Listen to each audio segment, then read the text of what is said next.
Bonjour à tous. Alors je vais couper la musique. Alors la musique que nous entendions, c'était Dieu au-delà de tout créé. C'est une hymne écrite par Didier Rimaud, un compositeur jésuite qui a composé pas mal de chants. En fait, si vous tapez sur Google, vous verrez que vous en connaissez un certain nombre. Et dans cet hymne prévu pour le carême, il nous rappelle plusieurs choses. Que pour connaître Dieu, eh bien, il faut contempler Jésus. Pas seulement l'écouter, mais le regarder. Jésus nous révèle le Père non seulement par ce qu'il dit, mais par tout ce qu'il est, par tout ce qu'il fait. Dieu de tout créé, nous pouvions que t'appeler l'inconnaissable, parce que c'est vrai, Dieu est au-delà de tout ce que l'on peut connaître, mais en Jésus, il nous a donné un chemin sûr pour le connaître, puisque Jésus est vrai Fils de Dieu.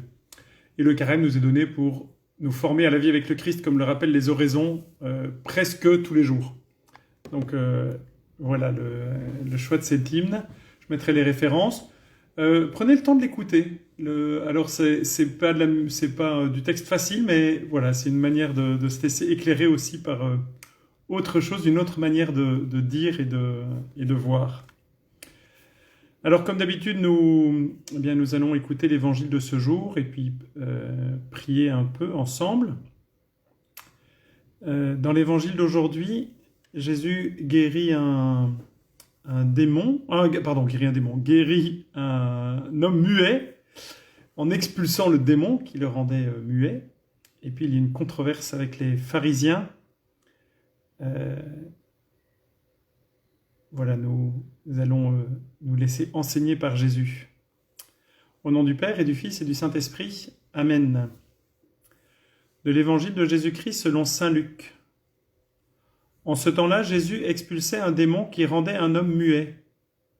Lorsque le démon fut sorti, le muet se mit à parler et les foules furent dans l'admiration. Mais certains d'entre eux dirent « C'est par Belzéboul, le chef des démons, qu'il expulse les démons. » D'autres, pour le mettre à l'épreuve, cherchaient à obtenir de lui un signe venant du ciel. Jésus, connaissant leurs pensées, leur dit « Tout royaume divisé contre lui-même devient désert. Ces maisons s'écroulent les unes sur les autres. Si Satan lui aussi est divisé contre lui-même, comment son royaume tiendra-t-il ? Vous dites en effet que c'est par Belzéboul que j'expulse les démons. Mais si c'est par Belzéboul que moi je les expulse, vos disciples, par qui les expulsent-ils ? Dès lors, ils seront eux-mêmes vos juges. En revanche, si c'est par le doigt de Dieu que j'expulse les démons, c'est donc que le règne de Dieu est venu jusqu'à vous. Quand l'homme fort et bien armé garde son palais, tout ce qui lui appartient est en sécurité. Mais si un plus fort que lui survient et triomphe de lui, il lui enlève son armement, auquel il se fiait, et il distribue tout ce dont il a dépouillé. Celui qui n'est pas avec moi est contre moi, celui qui ne rassemble pas avec moi disperse.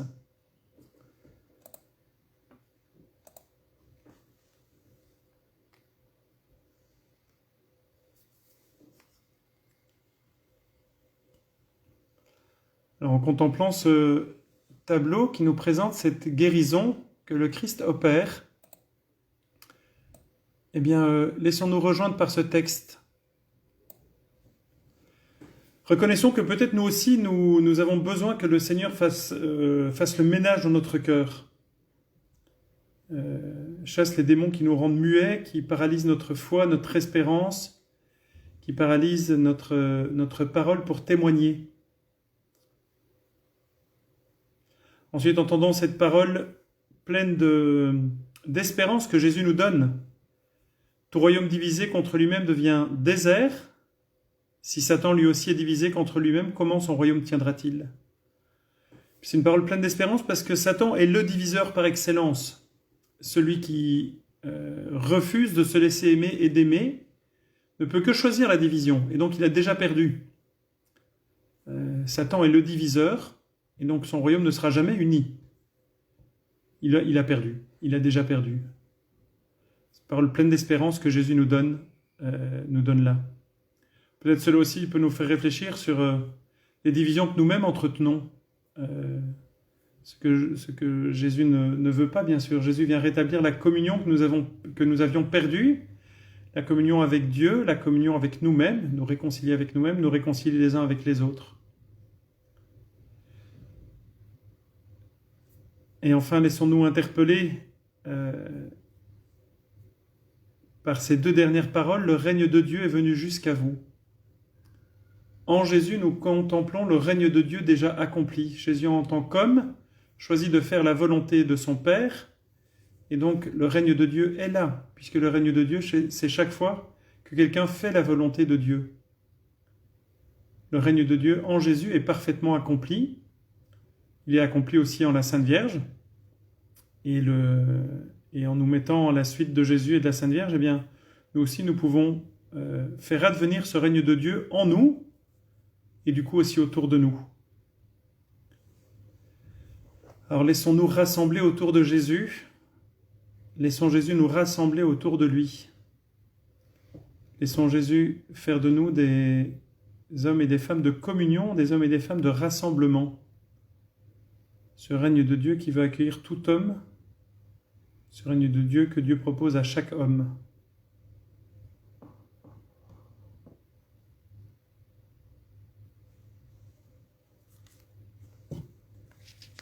Et sans cesse, prions encore avec les mots du pape François pour la fin de cette épidémie.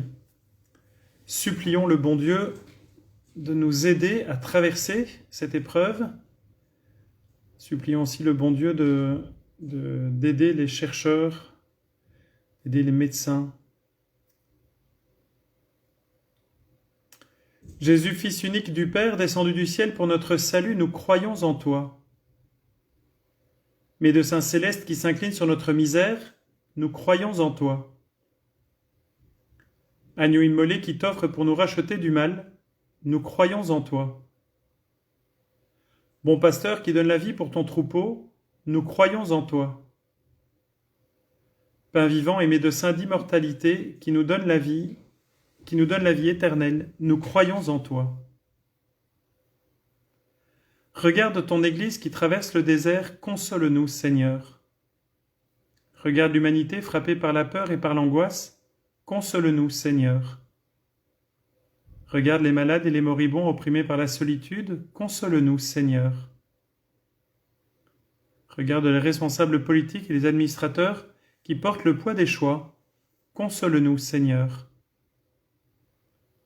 Regarde les médecins, les opérateurs de santé fatigués par cette épidémie, console-nous, Seigneur. Si on te confie aussi tous ceux qui se sont confiés à nos prières, te prions spécialement aussi pour nos évêques, qu'ils osent demander fermement de pouvoir célébrer Pâques avec un nombre raisonnable. Te confions aussi spécialement les hommes politiques et les responsables politiques belges pour qu'ils nous permettent de célébrer dignement la Semaine Sainte, en tout cas le Triduum. Notre Père, qui es aux cieux, que ton nom soit sanctifié, que ton règne vienne, que ta volonté soit faite sur la terre comme au ciel. Donne-nous aujourd'hui notre pain de ce jour. Pardonne-nous nos offenses comme nous pardonnons aussi à ceux qui nous ont offensés, et ne nous laisse pas entrer en tentation, mais délivre-nous du mal. Amen.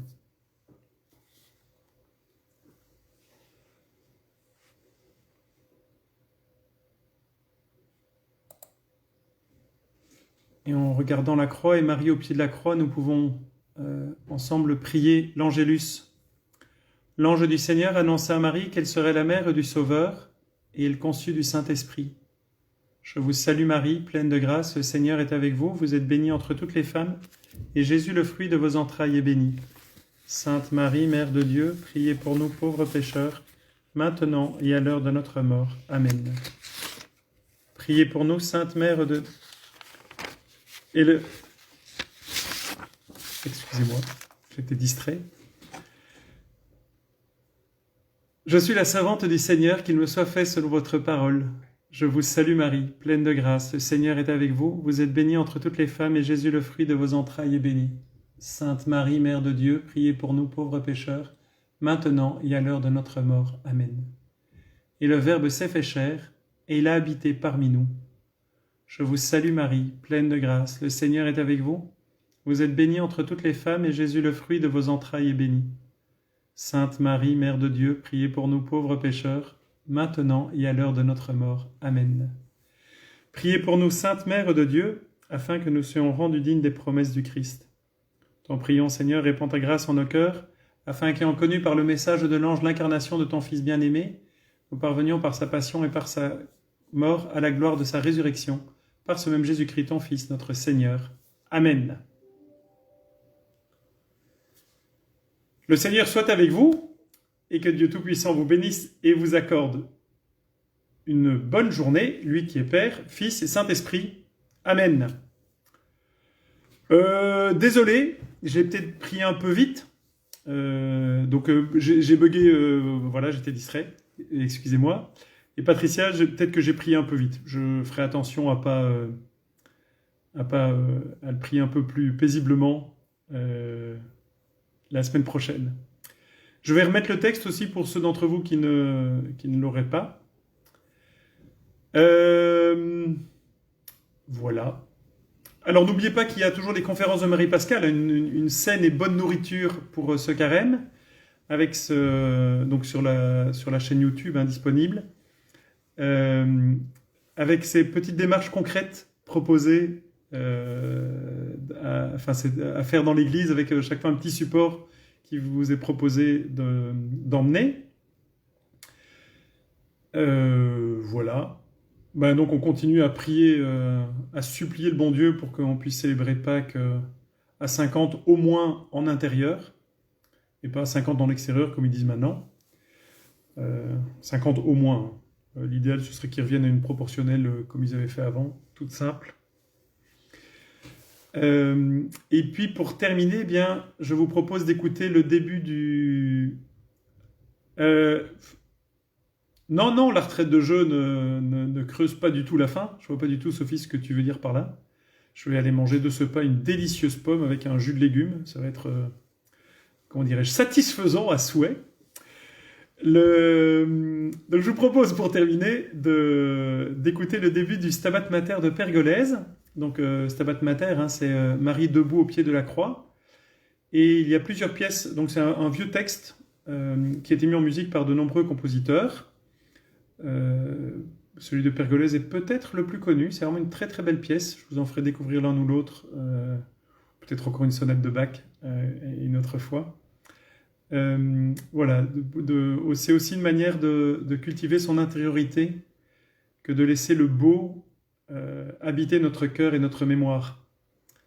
Le beau a sa source en Dieu, et donc en laissant les belles choses habiter notre cœur et notre mémoire, eh bien nous permettons à Dieu d'habiter notre cœur et notre mémoire.